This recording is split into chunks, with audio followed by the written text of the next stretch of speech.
The damages that has been done to Ali Igbo is going to take us 50 years to repair. What we do to ourselves internally is more than what anybody outside can do to us. No matter what Nnamdi Igbo are suffering today in Nigeria, we must recognize the role we played in our own pain. We are not innocent. We are being marginalized. What about the ones we do to ourselves internally? If an Igbo politician is talking about another politician here, you're going to think the person is talking about an enemy. Who in people that want to be president in Nigeria today can you compare to Peter Obi? Peter Obi is the only governor today that EFCC have never said during his tenure 1 naira miss. The current crop of people in the presidency, they don't have any human conscience. You just entered, people are suffering, and immediately the first thing you think is to buy a yacht and a jet. So you're telling them that their suffering doesn't matter. Nigeria for 8 years ran on autopilot under Buhari. What this past 8 years of Buhari's government cost us, it will take us 50 years to rebuild Ali Igbo. My brother, second phase of Tinubu is going to be bloody. The hardship is going to be esquire. People in the north are more angrier than you in the south. You in the south, you are fresh, no? See your body. You talked about Nnamdi Kanu. As an Igbo man, what do you have to say about his situation? I personally don't like talking about Nnamdi Kanu again. Not because of fear, but because of disappointment. Nnamdi Kanu disappointed Nnamdi Igbo. The only person that had achieved the level of social fame Nnamdi Kanu got on a platter of gold, the last person and the first and the only person who got it fought with his life to get it, which is Odumegwu Ojukwu. He fought with his life. He did so much to get this love Nnamdi Kanu got on a platter of gold. I was expecting Nnamdi Kanu to leverage his fame at his peak to give a redirection to Nnamdi Igbo. I am one of those people that have seen Nnamdi Kanu one-on-one. I met him one-on-one in London. At the time when his tone became too violent, I was one of those people that started sending him email and messages and say, you have to change the direction of this your message. You are beginning to get to your peak. Your message should be, let's start developing Ali Igbo. I sent him an email. I can show you the email. That time that people will bow down for him. That time that he will now cover himself and behave like the real Elohim. That peak time, I was among those that expected him to evolve and pivot. What was I expecting him to do? You had Nnamdi Igbo on this chokehold that they are ready to do anything you say. So what I was expecting him to do is to say, okay, let's calm down. Let's put 5 things we need to do internally. Number 1, this present crop of Igbo leaders are selfish, are egoistic, highlight all what they are doing wrong. People will listen to you. Tell them, we are going to change them. Don't vote for them. Don't vote for them. We are going to change them. Bring people that are as hungry for change like yourself. Put all those people in those positions internally first. So then, I always say something, no matter what Nnamdi Igbo are suffering today in Nigeria, we must recognize the role we played in our own pain. We are not innocent. We are not innocent. We are being marginalized. What about the ones we do to ourselves internally? So second thing I was expecting him to do was, okay, we are going to introduce law and order in the southeast. What is the first thing? Nnamdi Kanu grew in fame to where he could say, everybody, every Saturday, come out and clear the street, clear the gutter in the southeast. Everybody would do it. He grew so much in fame that if he says, if you are living in any Igbo state and this house is by the roadside and it's not looking nice, we will either ask people to volunteer and buy paint and give to you to paint it, let the southeast look nice. Those are some of the things I was expecting him to do. First, to put the right people into leadership positions in Ali Igbo. Then talk to Igbo people. As someone who grew up in London, he understood orderliness. He understood standing in line. He understood process. I was expecting him to start teaching Nnamdi Igbo all those things because he had them in the chokehold and our people will listen. But he didn't do that. That was where he lost me. That was where I stopped becoming a fan of what he was doing, and I started saying no, asking our people to separate out of Nigeria or not, or we are going to destroy all those things. We didn't need it. What this past 8 years of Buhari's government cost us, it will take us 50 years to rebuild Ali Igbo. Today, if you tell somebody that is not from Ali Igbo to come to the southeast, when they Google the southeast, all the things they are seeing is mostly negative things. If somebody thinks about us from outside, everything that they are thinking about is insecurity and the rest of it. I give you an example. My manager is here now. Every Monday, Oyiji doesn't move around in the southeast. I told him, I said, look for a park in Asaba or any other, because we can't run a business that we don't move around on Monday. Now, sit at home has entered autopilot. Everybody is denying. I didn't say sit at home. This one, we were thinking if they arrest the Simon Ekpa, everything is going to go back to normal. But the rate is going back to normal. It's too slow. People are still very careful. People are still very scared. The problem we are having as a people right now, even though he didn't directly cost it, but he sparked the brains that caused it. Before you buy any land or property, make sure you are buying from a government registered and reputable real estate company. And I recommend Pine Leaf Estate and Properties Limited. Now, when I say he sparked the brain, because right now we feel that we have been infiltrated from externally, from outside. Okay. We feel that some bad people have entered. But these bad people only saw advantage to enter. Yes. When the house is divided, strangers will come in and pick the spoil. So Nnamdi Kanu, for me, he's not my hero. I say it openly anywhere. He's not my hero, but he's my brother. He's an Igbo man. He has been done great injustice by the Nigerian state. He just won his lawsuit in Kenya. They are going to release him. I want him to see this video. My prayer is that if he can change his direction of his message when he comes out. What is that direction of the message? Hold Ndi Igbo accountable first for the destruction of Ali Igbo in the last 4 years that you have been in prison. Fish out everybody that has contributed to destruction of Ali Igbo. Remember, I said something. The damages that has been done to Ali Igbo is going to take us 50 years to repair. Today in Ali Igbo now, in as much as we want to say Anemenka, but if I know what we do to ourselves internally is more than what anybody outside can do to us. If we are united, if we join our hands together and we say as brothers that we are going to be united, we can easily fight the intruder. But internally, you see this state governor is going this direction. We don't even have a regional plan. Did you notice something? Development in Lagos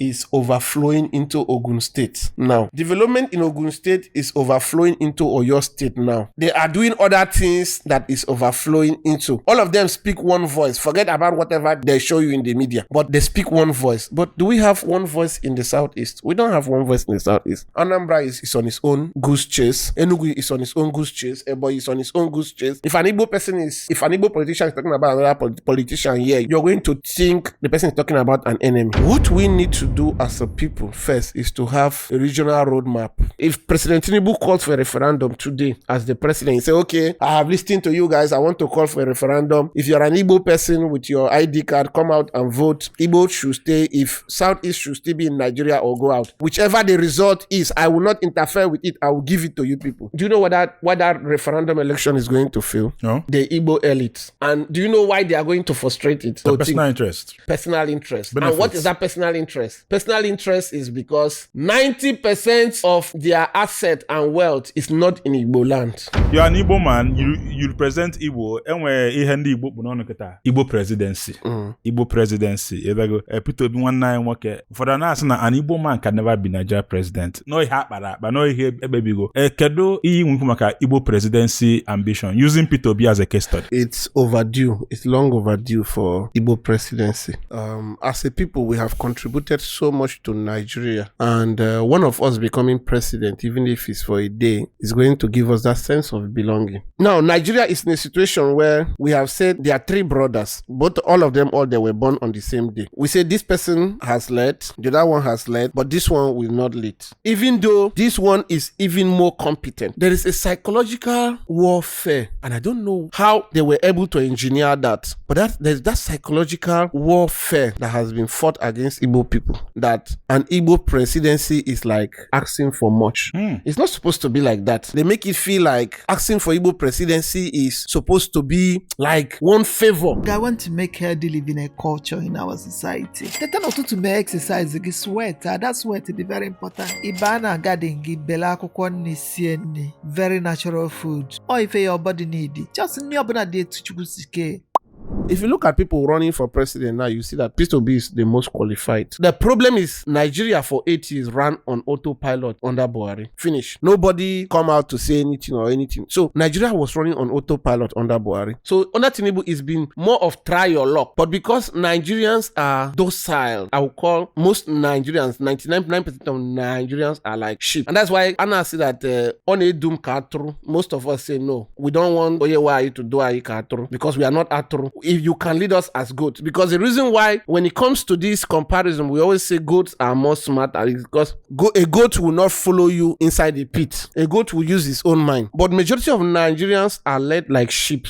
They are just very docile. No matter what is happening in the country, like frog that they put inside pot of water, they're on the light. As the pressure is growing, that's how the frog is growing its own pressure to calm the water down until it starts boiling and it kills it. That's what Nigerians are going through. So the time has come. Peter Obi becoming a president is not just about Igbo presidency. It's now more about competence. Who in people that want to be president in Nigeria today can you compare to Peter Obi? Number one, knowing the right thing to do and doing it. Number two, having the experience. Number three, having the track record. So Peter Obi just happens to be an Igbo man, but he is the most competent. He is the most qualified. So I feel that this next election is going to be a defining moment for Ndi Igbo. Sad to say, unless God raises up another Peter Obi in Ali Igbo, Nigeria should do everything to see that Peter Obi gets the presidency for 2027. Outside Peter Obi today in Ali Igbo, I can vow on my mother's grave that I don't know any other Igbo man. If they come and knock on my door today, say, I am God and I want to make one of your people president. We need this criteria. We need this criteria. I can't think of any other Igbo elite or leader I can call to say, come go represent in the Igbo. Peter Obi is going to be selfless. Peter Obi is our best breed. If Peter Obi becomes president, most ethnic group in Nigeria will always want Ndi Igbo to be president. Why? Because of the transformation that we are going to see, especially even if it comes to prudence. The current crop of people in the presidency, they don't have any human conscience. You just entered, people are suffering, and immediately the first thing you think is to buy a yacht and a jet. So you're telling them that their suffering doesn't matter. People are going to really enjoy Peter Obi's presidency, which is indirectly Igbo presidency. People are going to see the benefit of that presidency. Number one, because he's going to have that human heart. He understands the average Nigerian. He interacts with them. What pains them pains him. It's long overdue. And I beg God every day, if Peter Obi ever lost his interest, Ndi Igbo will find it hard presenting another credible person. I look around Ali Igbo today, I don't know who I'm going to recommend for presidency outside Peter Obi. I don't know if you know any. Do you know what it means that Peter Obi is in the opposition today, but you can never see this government say Peter Obi stole so and so and so during so and so and so. Peter Obi is the only governor today that EFCC have never said during his tenure 1 naira miss. If Peter Obi happens to get this ticket for ADC or whatever coalition that he's part of now, some of us, some youth of Nigeria, will follow the ballot from where it's casted to where it is collated and counted. People in the north are more angrier than you in the south. You in the south, you are fresh. No, see your body. See your body. You're fresh. In fact, is there really any difference in your life now and Buhari? There's really none. You are used to this. You have always been cooked. What we are praying for now is for this coalition to do the right thing. And produce him. And produce Peter Obi. Good news. From anywhere you are in the world, you can now be our guest on Gbam. As long as you have an internet connection and a mobile device, you can now be interviewed from our studio anywhere in the world. Contact the numbers on your screen to book a session with us. Peter Obi will win in the north first. They will announce the one that he has won in the north, all the north, or 80% of the north. They will announce it first before they start counting the south. Watch out. People in the north want Peter Obi than even people in the south, because Peter Obi is their gateway. So the north will not want to see this second phase of Tinubu. My brother, second phase of Tinubu is going to be bloody. If people are going to still be living in Nigeria, and then the hardship is going to be esquire. And we hear Yes. in this era now, people are leaving the country. And I'm not before Mona. I'm now asking you now, is Jackpot the way out? I also jackpot myself, but I jackpot as a millionaire in dollars. I made $1 million in 2017, flew from Lagos to Ghana, stayed in Ghana for 4 months to work on my UK visa, and then moved from there to the UK. I went with $1 million. Not everybody can jackpot that kind of jackpot. Jackpot that I jackpot and I reached in Ghana and I was living in a 5-star hotel, living like a king. So not everybody can jackpot that kind of jackpot. I support jackpot. I support good jackpot. There's a good one and there's a bad one. Oh, explain. And I will explain the good one. So the bad jackpot is that jackpot that you don't have any skill. You cannot bap. You don't know plumbing. You don't know anything, but you just want to sell your fatherland in Oka and use that money and go and appear in UK. And appear in UK and appear in China. You don't have any direct value to go give in that country in exchange for money. You're one person here, you're even still struggling to speak English. Instead of you to sell that land and jackpot with no handwork or any skill or anything that would be of value abroad, use that money, start business in Onitsha here. Do buying and selling. Before you know, you become rich and you won't have any need again to jackpot. My brother, I'm saying this on the mic. Nigeria is sweet if you have money. I won't lie to you. Nigeria is sweet if you have money. That kind of jackpot that you're selling your ancestral home and you don't have handwork, nothing you go and do there. You jackpot to go and suffer. I don't support it. Here's the kind of jackpot I support. You read nursing, you read medicine, you are an engineer, you read a course that is of high demand, you are a barber, you have a skill that you know is of high demand abroad, and you need to relocate temporarily to go earn better income while you are young, so that you use that money to send back to develop your fatherland. I support that 100%. In fact, when I make my first $1 billion together, I want to invest in that kind of jackpot. Like what Cuba is doing. Cuba exports medical doctors to other parts of the world. This jackpot that we are talking about now, Cuba actually does it, but with medical doctors. The government trains you in medicine and everything, and then they jackpot you to US or any of these places. You sign an agreement. Every month you're going to be sending something back home to contribute back to development. I want to create a funnel for that kind of jackpot. When I am rich, what I want to do is go to all these schools, look for all those smart young science students, tell them focus and read your medicine. I will start paying you monthly allowance. Be reading your medicine. I'll pay your school fees. When you finish this school, I want you to go abroad to learn. My father did a surgery in Turkey that cost me over $100,000 and something.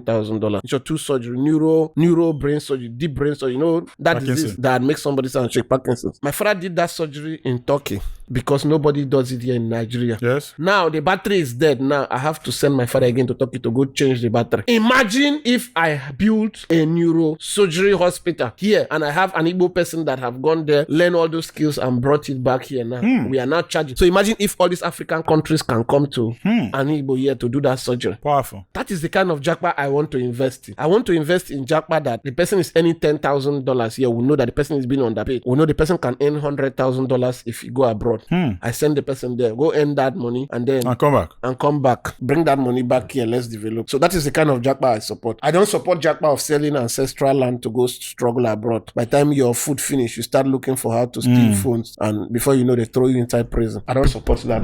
Inwere akọpụlụ iche ịchọ ọkụ ụwa nọ. Inwe ife dị n'obi ịchọ ikwu gbam. Inwere ife dị omimi ịchọ ọkụ onye ọbụla malụ. Onwere akala aka izole ezo ịchọ ọkụ ụwa fo na inwe passion for. Bịa na gbam ka ụwa n'onu iyi. Inwere business ịchọ ikwunye n'ọkụ. Onwe product ịchọ gosoro na gbam. Ịchọ ka ife ị na-ele, ife ị na-eme na-aga as viral as gbam. We are here for you. Contact the number on your screen. Ka ikwunye n'ọkụ ka ifu na ọ na-eme. Adamuaka, Gbam is the biggest Igbo interview in the world. Come and find out for yourself. Thank you.